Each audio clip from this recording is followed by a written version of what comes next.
Hey guys, welcome back. Today we're talking about the ever-widening gap between the people in this country that are very, very healthy, and then unfortunately the people in the country that are on the other side of the spectrum, very, very sick. Over time, we've seen that there's this progressive differentiation, meaning that the number of people who are sort of quote-unquote average health or of average health is getting smaller and smaller and smaller. Think of this sort of like from a financial perspective. It seems like there's a bigger percentage of the people who are being very, very wealthy, and then people who are really, really poor. There's not so many sort of middle-class folks anymore, and this sort of applies also to our health concept here. So that idea, seeing that just progressively over the last 6 years, lets me know that there's three really important questions that we need to ask ourselves. The first one is, what is your long-term health expectation?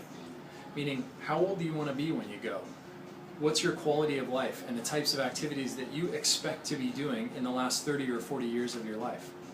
Because of course, what you do today heavily depends on how well you are able to achieve that long-term expectation. Question number two, and this is the wild card here, is, are you accounting for the unexpected?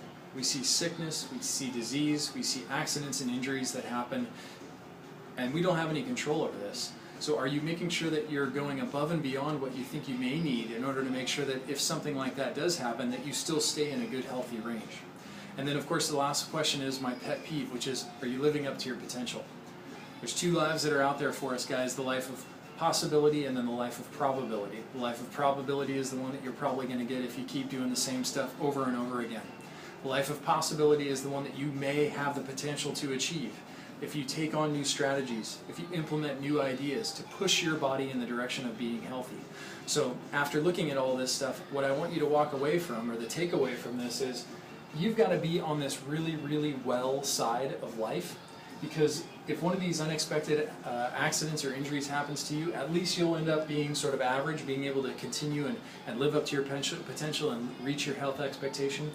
But if you sit at average and you keep your expectations very at the sort of the standard, which in this country is almost on the sick side of things, if one of these expectation or unexpected things happen, it's going to drive you into the sick side of things, and you're never going to have the chance to live the life that you absolutely deserve. So please, take action today. Move your body in a direction that will lead you toward being extra, extra well, because you need it. You never know what's going to happen out there.